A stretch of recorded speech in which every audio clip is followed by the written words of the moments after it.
الحمدللہ والصلاة والسلام علی رسول اللہ اما بعد۔ محترم ناظرین و سامعین، ہم سنن ابن ماجہ سے ابواب الزکاة سماعت فرما رہے ہیں۔ ابواب الزکاة کا آج عنوان نمبر 18 ہے، باب خرص النخل والعنب، کھجور اور انگور کی پیداوار کا اندازہ کرنا۔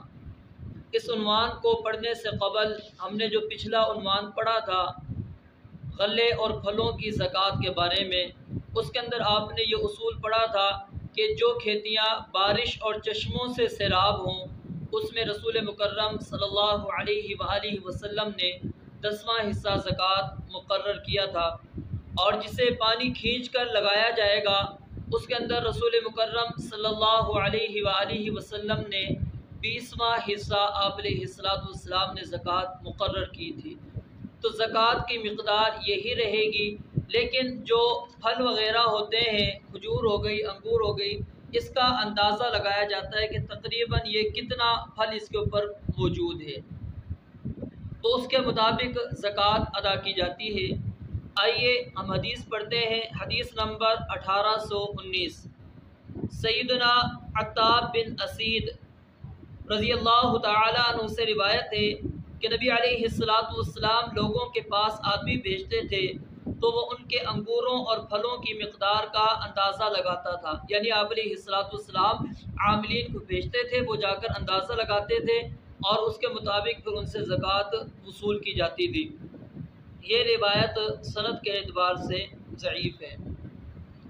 حدیث نمبر 1820، سیدنا عبداللہ ابن عباس رضی اللہ تعالیٰ عنہ سے روایت ہے کہ جب نبی علیہ السلام نے خیبر فتح کیا تو ان سے یہ طے کیا کہ زمین اور تمام سونا چاندی رسول مکرم صلی اللہ علیہ وآلہ وسلم کا ہوگا۔ خیبر والوں نے کہا، ہم لوگ زمین کی کاشت اور دیکھ بھال سے زیادہ واقف ہیں، تو یہ زمین ہمیں کاشت کے لیے اس شرط پر دے دیجئے کہ ہم اس میں زراعت کا کام کریں اور پھلوں کا نصف ہمارا ہو اور نصف تمہارا۔ راوی بیان کرتے ہیں کہ آپ علیہ السلام نے انہیں اس شرط پر وہ زمین دے دی۔ جب کھجوروں کے پھل اتارنے کا وقت آیا تو آپ نے سیدنا عبداللہ ابن رواحہ رضی اللہ تعالیٰ عنہ کو ان کے پاس بھیجا۔ انہوں نے کھجوروں کے پھل کا اندازہ لگایا۔ مدینہ والے اندازے لگانے کو خرص کہتے تھے، اور فرمایا اس باغ میں اتنا پھل ہے۔ انہوں نے کہا، ابن رواحہ آپ نے صحیح مقدار سے زیادہ اندازہ لگایا ہے۔ انہوں نے فرمایا، تب میں کھجوروں کا اندازہ لگا کر جو مقدار متعین کرتا ہوں اس کا نصف تمہیں دے دوں گا۔ انہوں نے کہا، یہی حق ہے، اسی پر آسمان اور زمین قائم ہیں، اور کہا، ہم اتنا ہی لینے پر راضی ہیں جتنا آپ کہتے ہیں۔ اس حدیث مبارکہ کے اندر ایک تو مسئلہ یہ بیان ہوا ہے کہ جو زمین جنگ کر کے کافروں سے چھین لی جائے وہ اسلامی سلطنت کی ملکیت ہوتی ہے، اور اس زمین کو خراجی زمین کہتے ہیں، اور اس کی جو پیداوار ہوتی ہے امیر المؤمنین جو ہوتے ہیں خلیفۃ المسلمین، ان کی ثوابدید کے مطابق ملک و ملت کے فائدے کے لیے استعمال ہوتی ہے۔ زمین کسی کی ہو تو کسی کو ٹھیکے پر دینا، کاشت کرنے کے لیے دینا، اس شرط پر کہ جی نصف آپ مجھے دو گے، نصف اپنے پاس رکھو گے، یا پھر جو بھی آپس میں طے ہو جائے، تو یہ رسول مکرم صلی اللہ علیہ وسلم نے اس کو جائز قرار دیا ہے، یہ ناجائز نہیں ہے۔ ناجائز کب ہوگی؟ کہ جب آپ ایک خاص حصہ متعین کر دیتے ہیں کہ زمین کا یہ حصہ میرا ہے، یہ حصہ آپ کا، یہ غلط ہے۔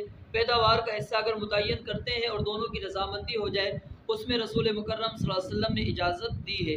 اور یہاں سے یہ بات بھی ثابت ہو گئی کہ ذمیوں اور غیر مسلموں سے تجارت اور تجارتی تعلقات قائم کیے جا سکتے ہیں۔